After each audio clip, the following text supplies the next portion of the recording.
Experience કરવા મળ્યું કે જેમાં અમે પણ સજેશન્સ આપતા હતા કોન્સ્ટન્ટલી અને ધ્રુવ એક્સેપ્ટ કરતું હતું સજેશન્સ અને અમુક સજેશન્સ જયેશભાઈ આપતા હતા, અમુક સજેશન્સ સુરત આપતું હતું, અમુક પ્રતિક આપતું હતું. તો it was a very collaborative effort. તો એમાં ખાસ બહુ મજા પડી મને કે એક વાતચીત થતી હતી રોજ અને દરેક સીન પહેલાં અમે ભેગા થતા, અમે બેસતા અને સીનને ડિવાઇસ કરતા અને પછી ફ્લોર પર સીન કરવા માટે જતા. તો એવી રીતે પ્રોસેસ બહુ જ ઇન્ટરેસ્ટિંગ હતો. મેડમ, આમાં તમારે બેંગોલી ભાષા શીખવા માટે કેટલી તકલીફ પડી ને કેવી રીતના તમારે આ કેટલા સમયમાં તમે આ ભાષા શીખ્યા છો? હા, તો મારા લેસન્સ ચાલુ થઈ ગયા હતા. આઈ થિંક 12-15 દિવસ મને લાગ્યું. અપરિચિતા કરીને એક છોકરી છે, એ કોલકાતાથી જ છે, તો એ મારી ડાયલેક્ટ કોચ હતી. એને મને ખાસી હેલ્પ કરી અને કેરેક્ટર એવું છે કે હું બહુ રિવીલ નહીં કરી શકું, પણ જેટલી બંગાળી હું બોલી છું એ કેરેક્ટર પ્રમાણે બહુ જ ફિટ બેસે છે એવું છે.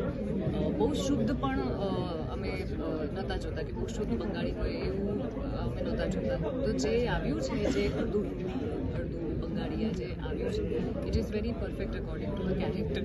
તો એના માટે મને અપરાજિતાએ ઘણી હેલ્પ કરી. ધ્રુવે બેસીને ઘણા બધા કરેક્શન્સ કર્યા. તો દીક્ષા પહેલી વખત મમ્મીનો રોલ, એ રીતે હું પહેલી વખત ટ્રક ડ્રાઈવર બન્યો છું અને એના માટે ઓબ્વિયસલી ટ્રક ચલાવવાનું શીખ્યો. એ બધી તો તૈયારીઓ હતી. એ ઉપરાંત ઇન્ટરનલ તૈયારીઓ ઘણી બધી કરવી પડે, કારણ કે આ કેરેક્ટર ઇન્ટરનલ વધારે છે અને આંતરિક તૈયારીઓ બહુ બધી કરવી પડે. જેમ કે મેં હમણાં કીધું કે રાઘવ જે પણ માણસ જોશે એ બહુ હ્યુમન ઇમોશન પર કામ કરે છે.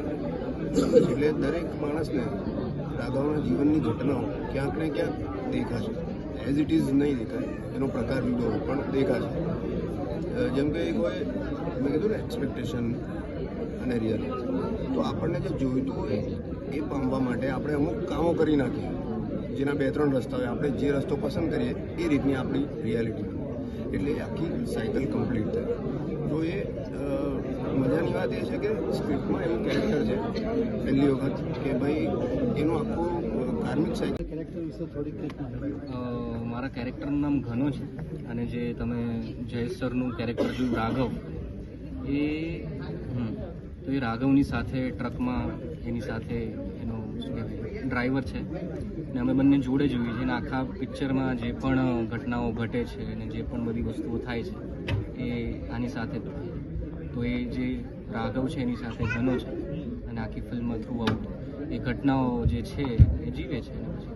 આ મૂવીમાં અમને જોવા મળ્યું કે તમે જ્યારે છોકરી ખોવાઈ જાય ત્યારે તમને ખબર પડે રિયલાઇઝ સાથે કે ખોટું છે, તમે અલગ થઈ જાઓ છો. તમે મધરને કેવી રીતના સપોર્ટમાં રહો છો, ક્યાં સુધી એમના? હવે એ તો ફરીથી તમારે ફિલ્મ જ જોવું પડશે કે કઈ રીતનું છે.